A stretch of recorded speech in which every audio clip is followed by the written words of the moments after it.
Hi, everybody, and welcome to another episode of UNLV's Research Files. I'm your host, Gary Waddell.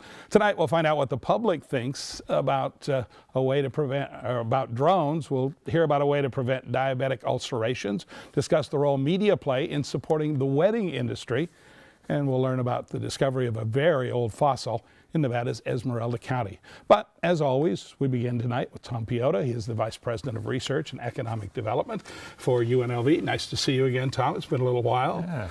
So what's new in research at UNLV? Well, it's great to be here and great to see you, Gary. Well, as you can see from your lineup there, we've got a lot going on, a real diversity. Full show, yeah. It is. But in addition to all that, there's a lot of great things going on, both in terms of our researchers on campus here, but also working with our community partners.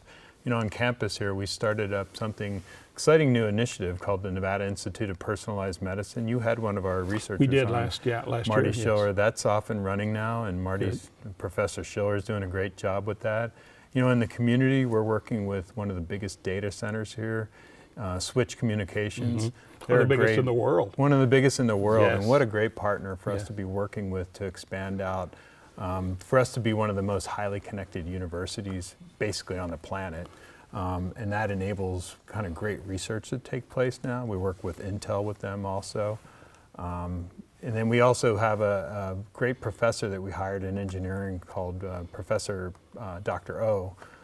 He does great work with robots. Oh, this wow. is just really cool stuff. And he's now in a national competition. It's called the DARPA Robotics Challenge, where he's got students working with robots. And, a lot of this came out of Fukushima, where if they would have had robots in there working. The power plant in Japan that had the trouble. So now they're trying to have robots do things in disaster response. So it's a whole competition that they're working on. He's very prestigious, and he's just a great hire for us to have. So it's a lot of great things. Research has really expanded, over 10% growth last year.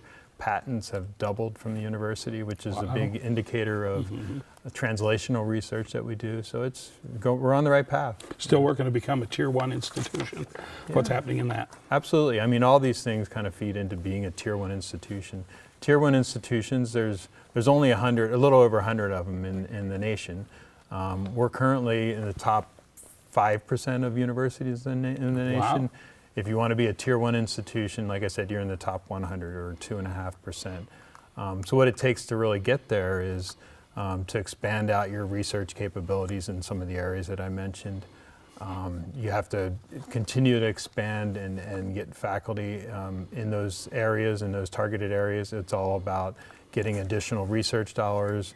This leads to additional economic development opportunities, high-paying jobs for students that are graduating from here, higher graduation rates we hope too, and it's just further connection with what the university is doing with the community too in these different areas. Wow, it's great to watch. It's fun to be a part of it, just this little part of it here, and I thank you for that.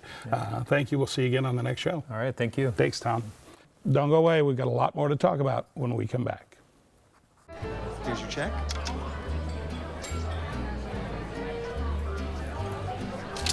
Oh, you got it. Since I got rid of my car, I really enjoy walking. Okay. Got it. Getting pulled over for buzz driving could cost you around $10,000 in fines, legal fees, and increased insurance rates. Oh, you're home early. You live with your mom? That'll set your game back a few years. Buzzed, busted, and broke. Because buzz driving is drunk driving. At that moment, it hit me. This is why I joined the Guard. I couldn't believe it. I just saved the life of somebody from my hometown. Be there for your community at NationalGuard.com. Hi, everybody. Welcome back. Joining me now are three people. Janet Dufek, she is professor of kinesiology and nutrition scientist. Mohamed Trabia is a professor of mechanical engineering, and graduate student Jessica DeBaradinis and is here. We'd like to welcome all three of you. I know you're doing research in the form of diabetic ulceration. We have some video on that first, so let's look at the package, and then we'll come back and talk a little bit.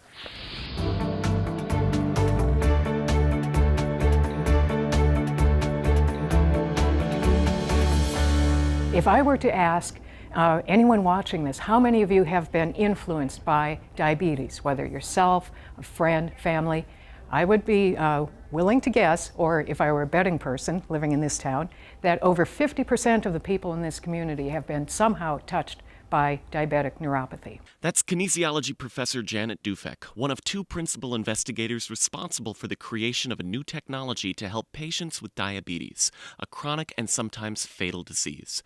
Engineering professor Mohamed Trabia began talking with Dufek about a solution to foot ulcerations many years ago. I had a relative who had diabetic ulceration, and he passed away because of the complications associated with it. So the idea of trying to detect it before it happens was always in my mind.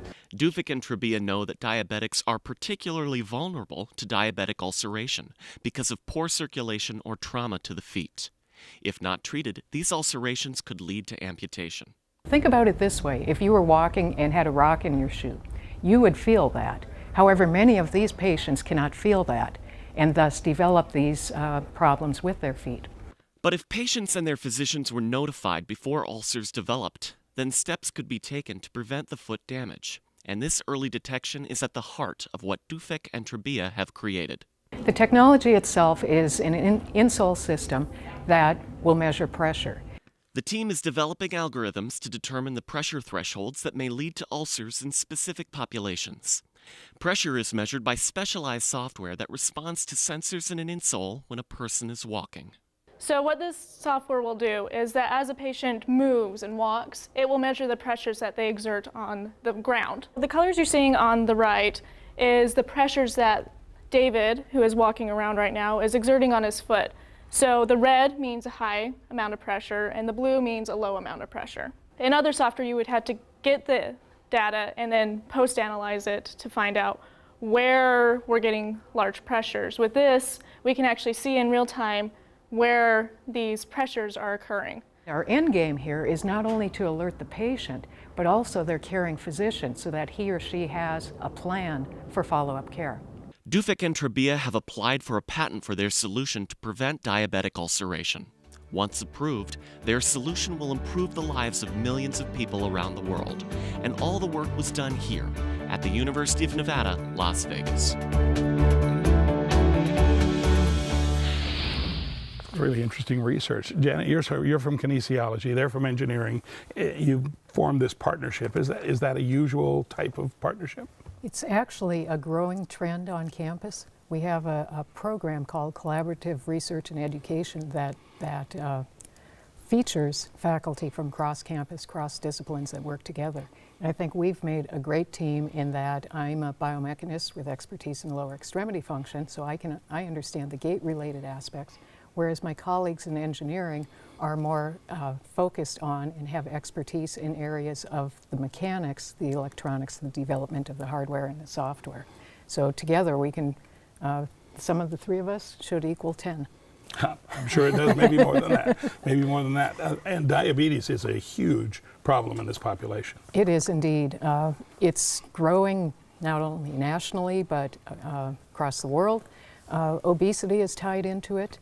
And in fact, relative to the diabetic population, it's estimated that approximately 5% of all of those that are diagnosed with diabetes develop these foot ulcerations. And that's the beginning of the complications. I think I heard once it's the #1 cause of amputations. That's correct. In this country, so it makes it doubly important. Mohamed, you have a friend who's been affected by this. That's part of why you're involved, but also because of your engineering prowess. This is fascinating stuff. Actually, this thing was in the back of my mind for a few years now. And I always thought that there should be a way to predict ulceration and have people avoid the complications that happens because of it. So it happens that I was in a meeting with several people, and Janet was one of them. And I asked her after the meeting, how do you think we should deal with this? And I had an original idea that she shut down immediately. But we started talking from that point on, and Jessica joined us later. Jessica, you're involved in this project. What's your role in all this? I am the graduate student, so I would like to say that I do a large part of the work that is needed. So they think it all up and you make it happen. Pretty much, yeah. Yeah. I mean, interesting technology there. That the one where the colors were coming up, that to me crystallized. I could sort of see exactly what you're talking about. That's kind of what we want to do. We want to be able to see immediately what's going on in the foot and be able to determine if there's something going wrong. Do you also want this in real time to go back to the doctor's office? Yes. We want, if there is a problem, we want the physician to be able to know that there is a problem and be able to have the patient come in and get it fixed immediately. Yeah, it is dangerous because if it lingers, it becomes a huge problem. The ulcerations become a huge problem. So, well, congratulations on your research on all of you, from all of you, and good luck in the future. I hope that this turns out to be one of the save-alls for people with diabetes. Thank you very much for being with us. Very good. Next, we will have Joel Lieberman here to talk about eyes in the sky. Stay with us. When I was 16, I was in a bad car accident, and the doctors told me I would never stand again. Somehow, I knew I would. Progress has been slow, but family, friends, and strangers all started to pray for me. Whether you need support in a tragedy or just to make it through a bad day, prayer can make a difference. America, let's come together by believing with each other. For someone to come alongside you and say, I'm going to believe with you, it means a lot. Here with me now is Joel Lieberman. I'm sorry, can we start again? Lieberman? Yeah. Here with me now is Joel Lieberman, professor and chair of the Criminal Justice Program here on campus. Joel, thank you very much for joining us. Thanks for having me. So, the law and drones. We've heard a lot about drones. We are one of 6 states now that are been authorized to test and do work on drones. Is that part of what prompted you to start looking at the legal aspects of it and the reaction to them?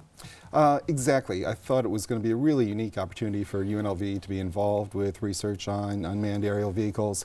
Wanted to integrate some of the work that was already going on in the law school and the engineering department in terms of general research on surveillance, or work on surveillance and research in terms of engineering, with what we could really bring from assessing public attitudes towards drones, and in particular public attitudes towards surveillance by drones.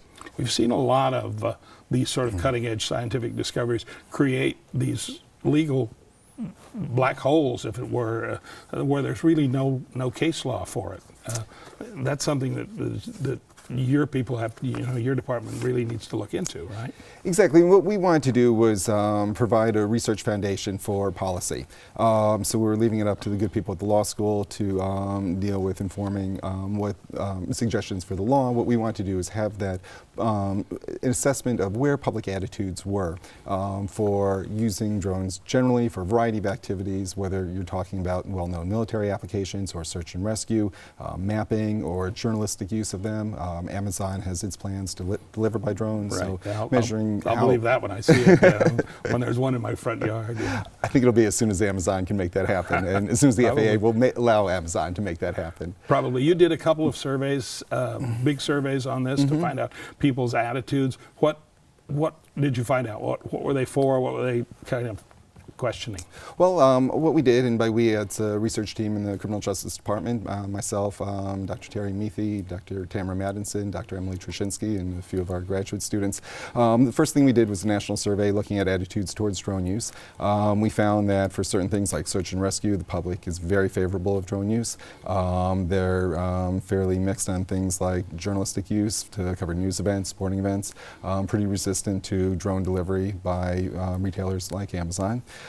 We found that when we ask about being monitored by drones, how people feel about public monitoring, really depends on who's doing the monitoring and where you're being monitored. A lot of resistance to being monitored around home, less so. Yeah, I don't want one popping up over my fence. Exactly. More receptivity to being monitored at work or in an open public place. People also don't mind it so much if it's the federal or state government that's doing the monitoring, have more concerns when it's a business monitoring, and a lot of concerns when a private citizen is doing the monitoring. Do you think the fact that there are now cameras everywhere, I mean, you can hardly move without being on camera someplace in the major cities, did that kind of pave the way a little bit for this sort of monitoring by drones? I don't think it's paved the way yet, but I think it will. I think when people hear drones and monitoring, there's an initial gut level negative reaction, particularly with the idea of being monitored over your own house. But really, it's nothing new. Aside from cameras that we have all around neighborhoods and in inner cities, we've had news copters for decades. Police have used helicopters for decades.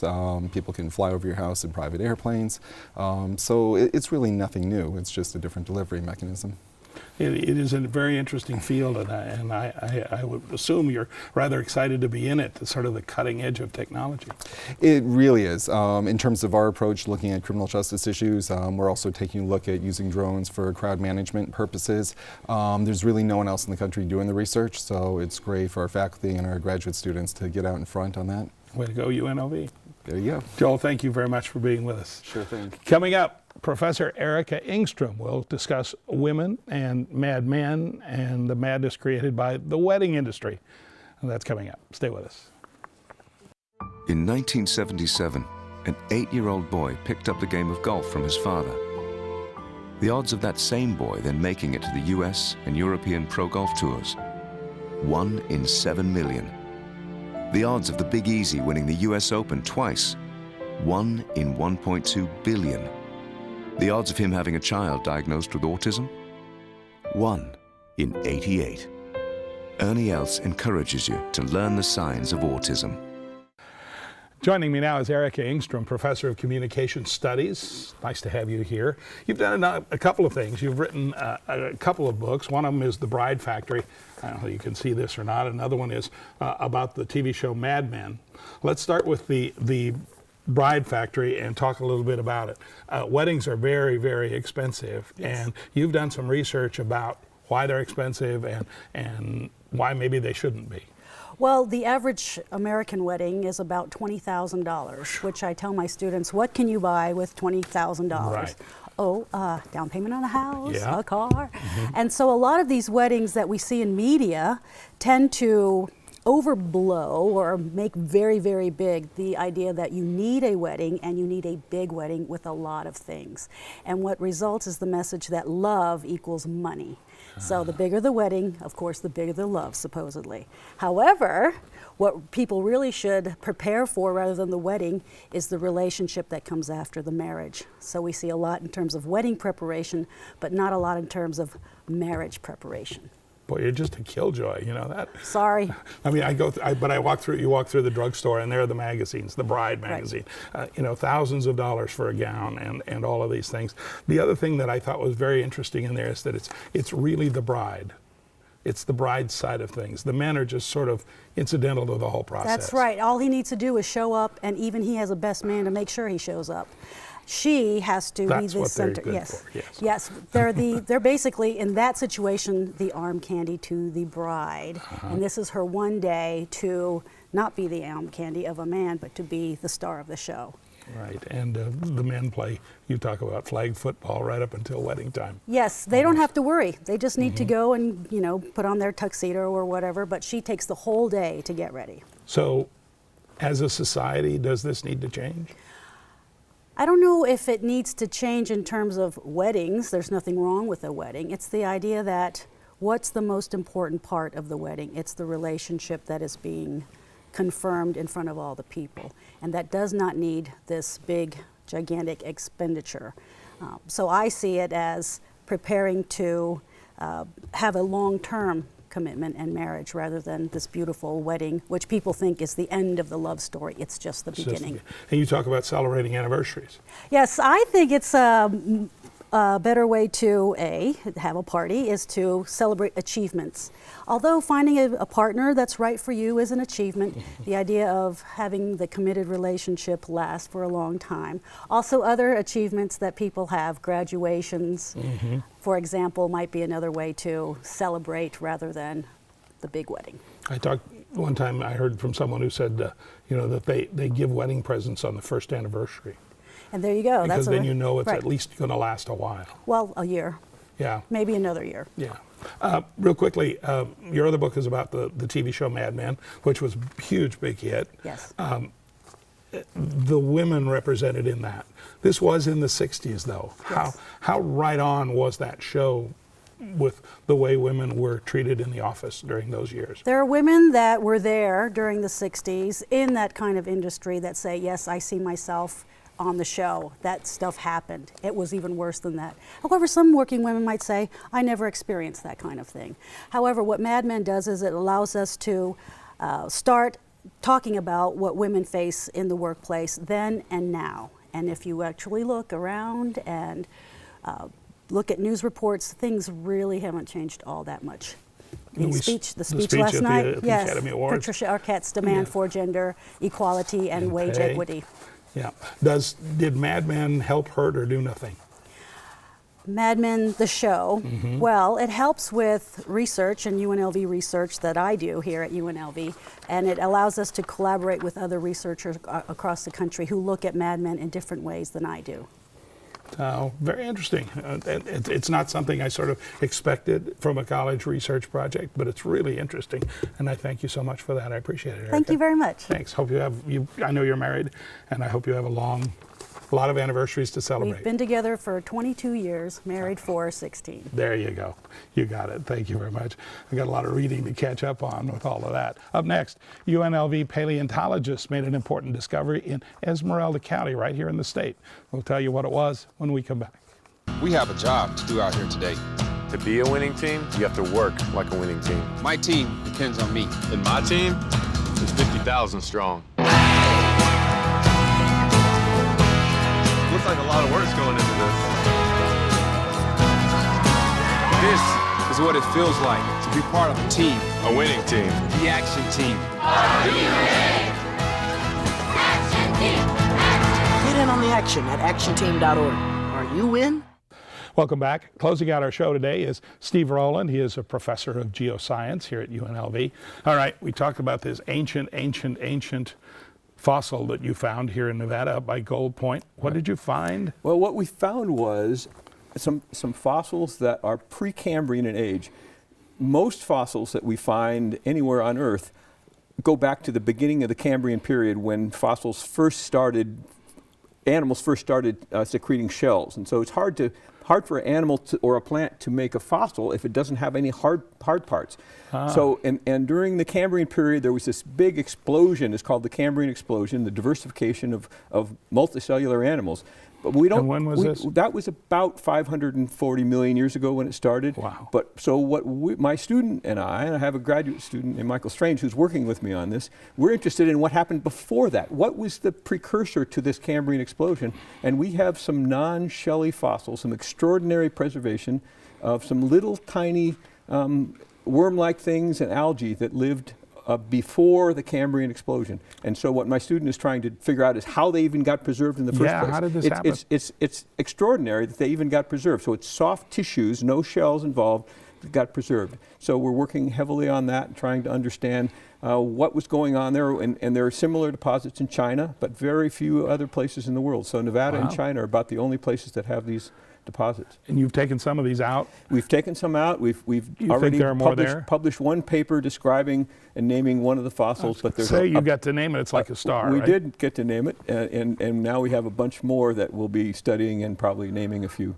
Wow, what's the name you came up with for this? Well, the name we came up for this alga is called Elena Bella, because my student, who was an undergraduate at the time, it was a very important person in her life whose name was Elaine. So my undergraduate really wanted to name a fossil after this woman who she felt had really helped her get her feet on the ground, and her name was Elaine, so we called it Elena Bella, which means beautiful Elaine. Wow. So you will be going, excuse me, you'll be going back up there and doing more research? We will. This is right up near the little ghost town of Gold Point. Just a delightful place. The people up there are wonderful, and the rocks are fantastic and great fossils. Is it different than every other place in Nevada? Well, every place in Nevada is different in its own way, I suppose. Right, but it is different. It's unusual to have these Precambrian rocks that are preserved well enough. Usually in Precambrian rocks, they've already been cooked and squeezed, and the fossils are already lost, if there were any to begin with. These are Precambrian age rocks of over 600,000 years, 600 million years old, but they haven't been so cooked that the fossils are ruined. So we still have a chance of getting a good fossil record. pardon my cough.